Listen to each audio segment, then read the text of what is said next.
अस्सलाम वालेकुम स्टूडेंट। तो आज का हमारा टॉपिक है प्रोक्सिसोम्स। सेल बायोलॉजी के अंदर प्रोक्सिसोम्स एक छोटी सी ऑर्गेनेलीज होती हैं जो कि सेल के अंदर पाई जाती हैं। अगर हम इनकी डिस्कवरी की बात करें तो इनको जो है ना de Duve and coworker isolated in 1965। Entomology की बात करें तो क्या होते हैं, इसका नेम क्यों रखा गया peroxisomes, because this organelles is specially involved in the decompositions and formations of hydrogen peroxide, क्योंकि हाइड्रोजन पेरोक्साइड की ये डिकम्पोजिशन भी करती है और फॉर्मेशन भी करती है। इसके अलावा ये कहाँ से आइसोलेट की गई थी कि एक छोटे से particles from liver and other tissue जो कि क्या होते हैं, इनरिच होते हैं विद एंजाइम्स। कौन से एंजाइम्स? ऑक्सीडेटिव एंजाइम्स होते हैं, जैसे कि क्या आ गया, परऑक्सीडेज हो गया, कैटालेज हो गया, and glycolic acid oxidase and some other enzymes are present in this organelles. इसके अलावा अगर हम स्ट्रक्चर की बात करें तो क्या होती है कि इनकी जो स्ट्रक्चर होती है वो सिंगल मेम्ब्रेन इंक्लूडेड स्ट्रक्चर होती है, साइटोप्लाज्मिक ऑर्गेनेलीज के अंदर पाई जाती है, बोथ प्लांट और एनिमल सेल के अंदर। इनकी डायामीटर की बात करें तो अप्रॉक्सीमेटली 0.5 माइक्रोमीटर जो होते हैं इनका डायामीटर होता है। और ये क्या करते हैं, कंटेन्स करते हैं एंजाइम्स। ये कुछ ऐसे एंजाइम्स को कंटेन करती हैं जो कि क्या करते हैं, चीज़ों की कैटालेज करती हैं, यानी कि मेटाबॉलिज्म करते हैं। अगर इस देखें तो मैंने आपको बताया कि कहाँ पर पाई जाती है, प्लांट सेल के अंदर पाई जाती है, एनिमल सेल के अंदर पाई जाती है। इसके अलावा कि protozoa, yeast and many cell type of higher plant के सेल टाइप्स के अंदर भी ये पाई जाती हैं।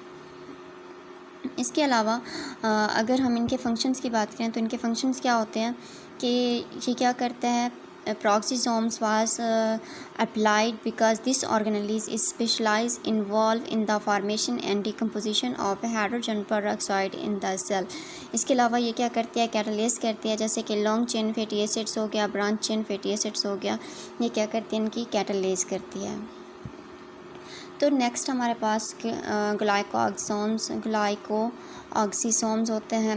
अब ये क्या होते हैं, ये भी जो है ना ऑर्गेनेलीज होती है जो कि प्रोक्सिसोम्स के साथ ही पाई जाती है। इसकी अगर डेफिनेशन करें तो ये क्या होती है, स्पेशलाइज्ड फॉर्म होती है प्रोक्सिसोम्स की, और प्लांट सेल के अंदर पाई जाती है, एनिमल सेल के अंदर ये नहीं होती। तो particularly in the fat storage tissue of germinating seed, कि सीड के जो टिश्यू होते हैं उनके अंदर जो होते हैं ना ये पाई जाती है। It also in filamentous fungi, और फिलामेंटियस फंजाई के अंदर भी। इसकी डिस्कवरी की बात करें तो इसको किसने डिस्कवर किया था, हेनरी ब्रेवर्स ने डिस्कवर किया था बाय जर्मिनेटिंग कैस्टर बीन्स। ठीक है, ये कहाँ पे पाई जाती है, present only in plant cell.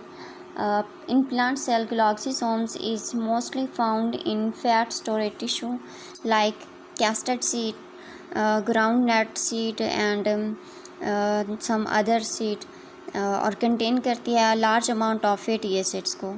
और आल्सो प्रेजेंट होती है यीस्ट एंड न्यूरोस्पोरा सेल्स के अंदर भी ये पाई जाती है। शेप की अगर हम बात करें तो इनकी शेप कैसी होती है, स्मॉल स्फेरिकल बॉडीज़ होती हैं जो कि क्या पाई जाती हैं, साइटोप्लाज्म सेल के अंदर पाई जाती हैं। अच्छा, ग्लाइकोसोम्स को ग्लाइकोसोम्स क्यों कहा जाता है, रीज़न क्या है कि जो ग्लाइकोसिलेट सैकल्स होते हैं वो कहाँ पर अकर होता है, इन छोटी छोटी मैक्रो बॉडीज़ में अकर होता है, जैसे कि ग्लाइकोसोम्स हो गया। तो ये किस वजह से होता है, ये क्या करते हैं, this allow seed to use lipid as a source of energy to form the root during germinations. इसके अलावा अगर हम करैक्टर्स की बात करें तो करैक्टर्स क्या होते हैं कि ये सिंगल बॉन्डेड ऑर्गेनेलीज होती हैं and high density of sucrose gradient centrifugations होती है। और ये क्या करते हैं, पोजेस करते हैं की एंजाइम्स ऑफ कैटालिटिक ग्लाइकोलेट सैकल्स को। और ये क्या होते हैं, इनका जो मैट्रिक्स होता है वो क्या होता है, फाइनली ग्रैनुलर होता है।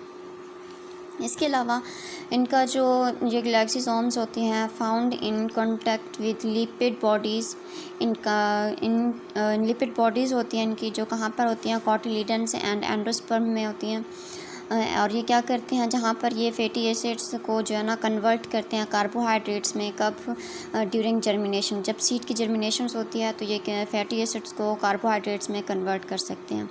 फंक्शंस की बात करें, the most abundant functions in plant seedling which early store fatty acids, के क्या करते हैं, फैटी एसिड्स को जो है ना ये कन्वर्ट करते हैं कार्बोहाइड्रेट्स को ड्यूरिंग जर्मिनेशंस के ज़रिए। इस प्रोसेस को हम क्या कहते हैं, ग्लाइकोनोजेनेसिस कहते हैं। इसके अलावा जो ग्लाइक्सोसोम्स होते हैं आल्सो फंक्शंस इनके होते हैं कि कहाँ पर फोटो रेस्पिरेशंस में और क्या होता है नाइट्रोजन फिक्सेशन में। ये साइकिल क्या करता है, सीड को अलाउ करता है कि वो लिपिड्स को यूज़ करे as a source of energy के तौर पर, कब, जब शूट एंड रूट की फार्मेशंस के दौरान, ड्यूरिंग जर्मिनेशंस के दौरान।